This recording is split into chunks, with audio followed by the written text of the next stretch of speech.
Let me say something that might sound a little crazy. Your great grandfather would have been mind blown at the money that you could make today. Like, really.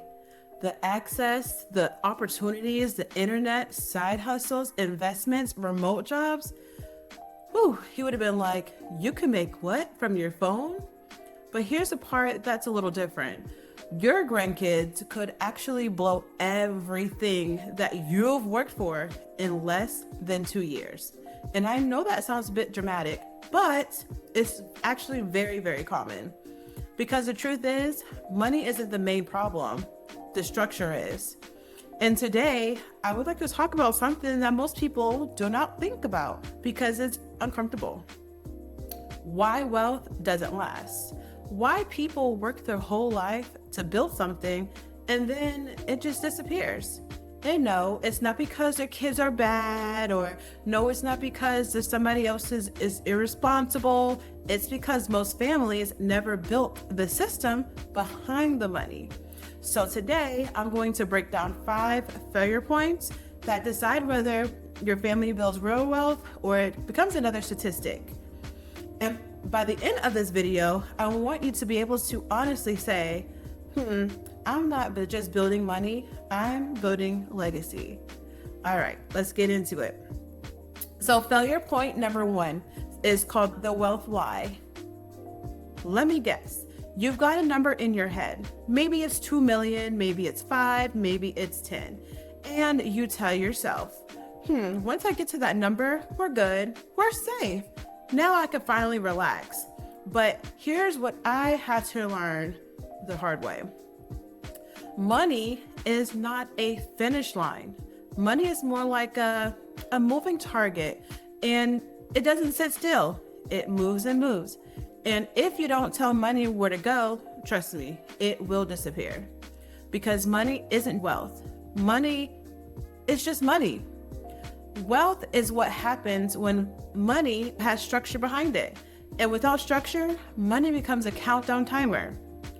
If you ever notice how people can make a lot of money and still live paycheck to paycheck, or they get a really big tax refund and it's literally gone in 3 days, or they come into money like a settlement, inheritance, or a lump sum, and then next thing you know, it's like they never even had it. That's not because money is evil. That's because money without a system becomes chaos. And the sad part is, statistics show that most families lose their wealth by the 2nd generation. And by the 3rd generation, it's almost always gone. So if you're watching this and thinking, okay, Kiera, how do I stop that? Good, because it leads right into failure point number 2. Failure point number 2 is the offense trap. Okay, listen, I already know you're working hard. You're trying to budget, you're trying to save, you're trying to invest.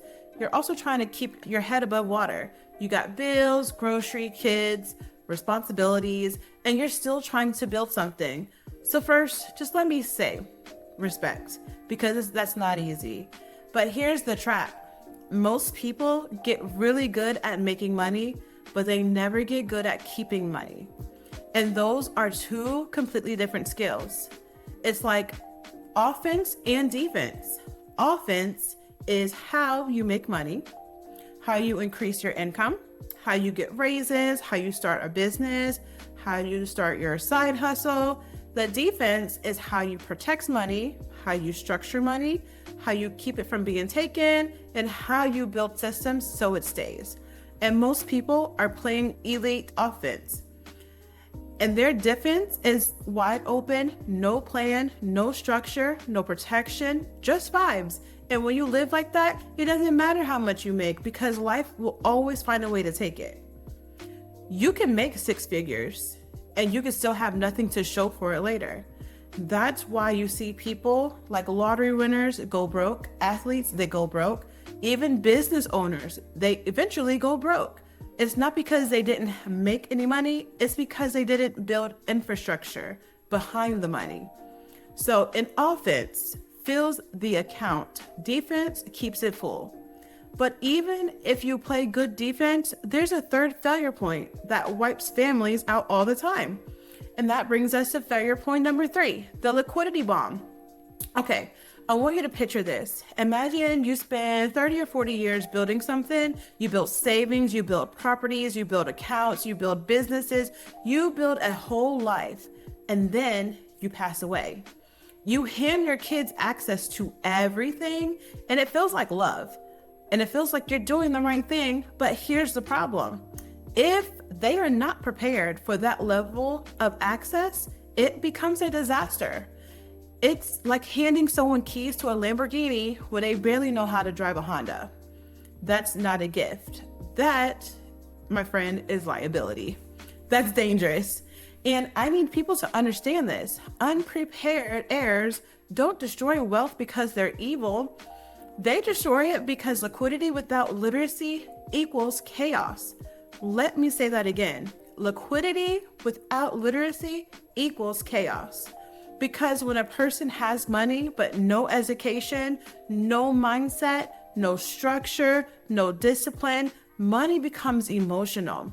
And that's how you get in situations like spending to impress people, falling into manipulative relationships, making quick money investments that go wrong, ignoring real responsibilities like taxes, building things you can't maintain, giving away money with guilt.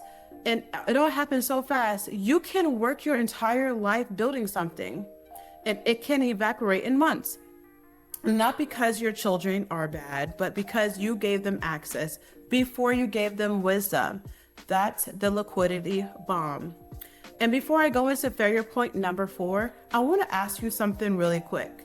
When you think about leaving money to your kids, what actually scares you more? That it won't be enough?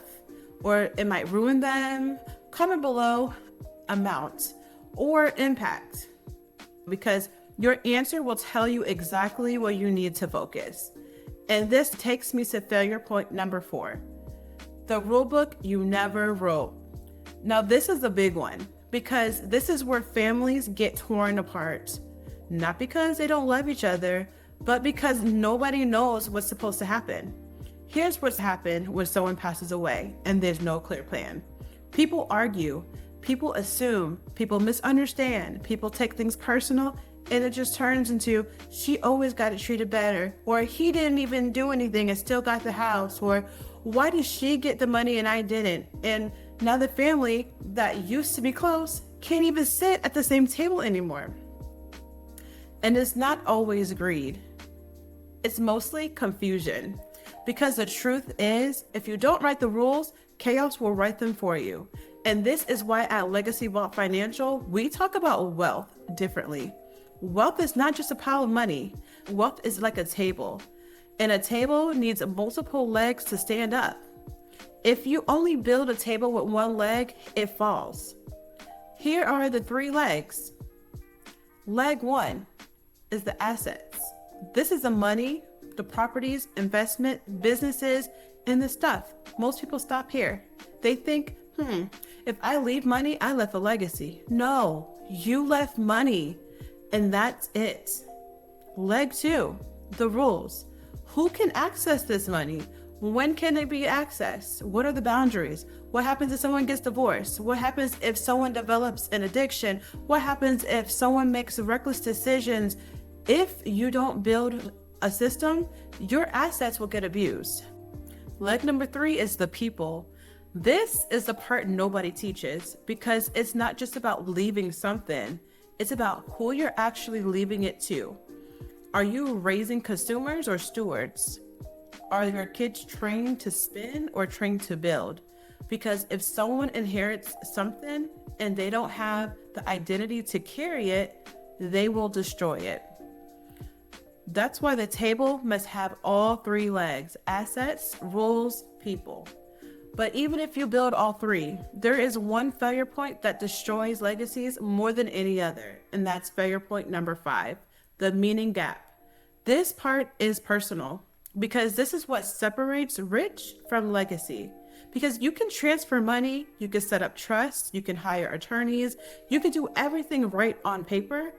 But if you cannot transfer meaning unless you choose to, because your kids will know what they got, but will they know why you built it? Will they understand the sacrifices? Will they understand what you went through? Or will they understand the values behind it? Or will they just see it as money? This is the meaning gap. And if the meaning gap isn't closed, the money will still disappear, because legacy is not only about what you leave to them, it's about what you leave in them. Rich is, I have money today, but wealth is, I have time. Legacy is, my values survive without me. And that's what we want. Not just for you, but for your bloodline, for your children's children, because you didn't work this hard just for them to start over every generation. So here's the solution. Let's write a letter of intent. And you can do that today. This is very simple, but powerful. Yes, you'll need legal documents, a will, trust if needed. All of that matters. But what I want you to do is to add something else. And that is a letter of intent. This isn't the legal document that says who gets what. This is a personal letter that says, this is why I built this. It's where you write the mistakes you've made, the lessons you've learned, the values you want them to live by, what money meant to you, what you want money to mean to them, what you want your family to stand for, because legal documents transfer possession, but letters transfer wisdom. One tells them what they get, the other one tells them who you were. The families need both. Because the truth is, real legacy isn't just what you leave your family. It's what you leave in your family. And once you understand that, money stops being about survival and it starts being about purpose. So if this video made you think differently, make sure you subscribe. And if you want help building a real foundation and strategy, the Legacy Vault Financial is here. We're not here for the hype. We're here for the structure. We're here for the education. We are here for the legacy. And thank you for watching. And I'll see you next time in the next video.